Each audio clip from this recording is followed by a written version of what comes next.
Okay, Bowser is like a totalitarian leader, let's say. Let's posit that at least. He has taken over the country by force with his army, and he plans to take control. And there may be a theme in this game overall of superiors, as in, military kind of people above and people below serving those people above. An example of this is King Bob-omb.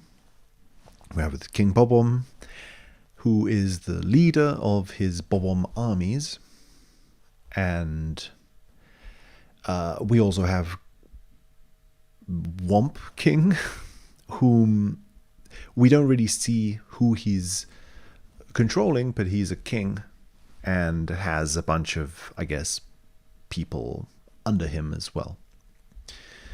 Those are two examples, at least. And of course, Peach herself, right, as a leader with Toads and other people serving her below. And so that introduces the idea of people above and people below. Very often the people above, in a social sense, are physically above.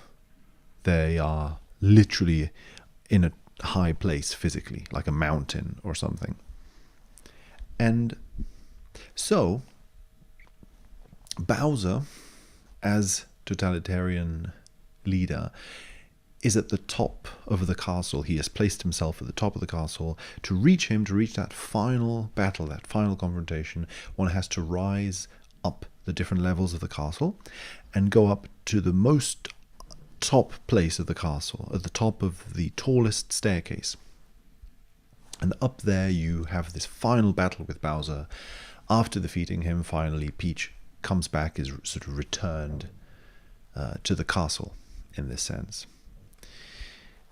And I think one thing I kind of wanted to look at here is the symbolism of totalitarianism in a way, because Bowser gets transformed into a key.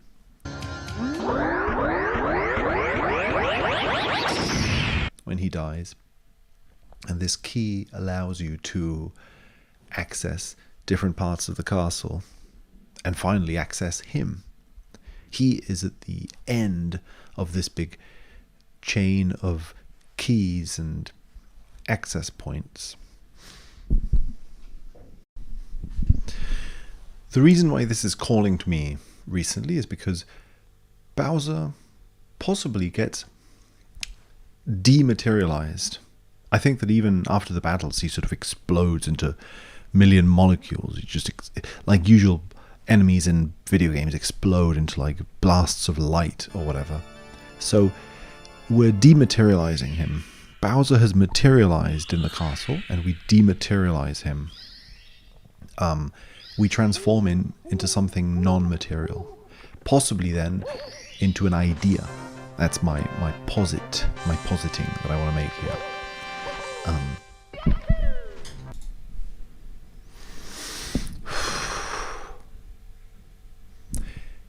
Whereas, for example, Peach gets materialized from a state of being just an image, an immaterial icon, an idea, I wonder if, therefore, if Peach becomes materialized and therefore Bowser does the opposite, becomes dematerialized, transformed into an idea by the end of the game.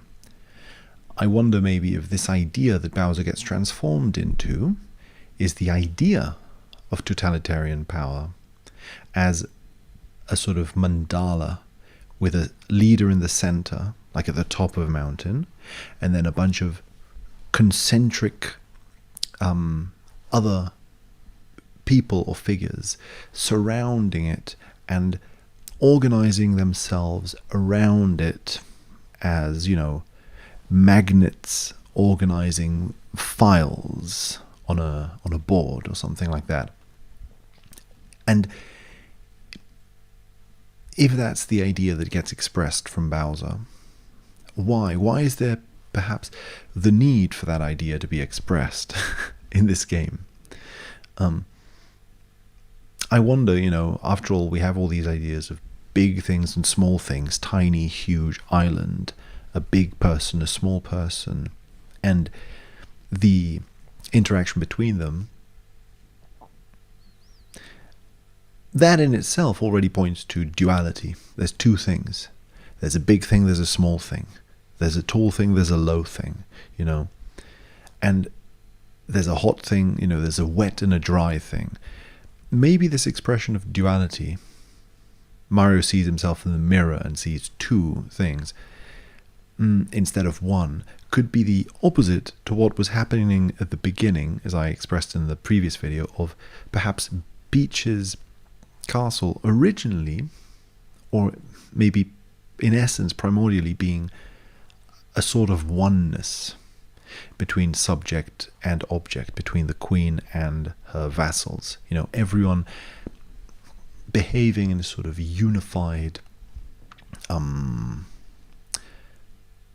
way, hive-mindy kind of way, and Bowser almost being the symbol of conflict and separation expressed physically. So the physical expression of conflict and separation could be in this game war, physical war, but that physical war is of no benefit to the country, so to speak. What's of benefit to the country is the concept of duality and separation, because it allows different things to be expressed in different ways. And perhaps if we take the castle to be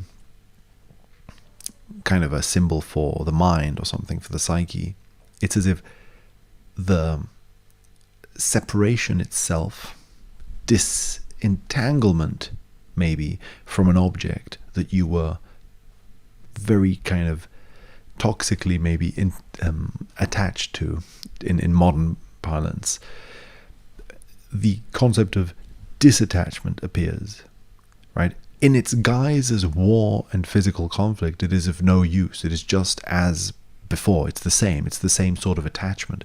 But as a symbol, as an idea, as a key, it opens up the door to a greater vision, a vision of something else, something other.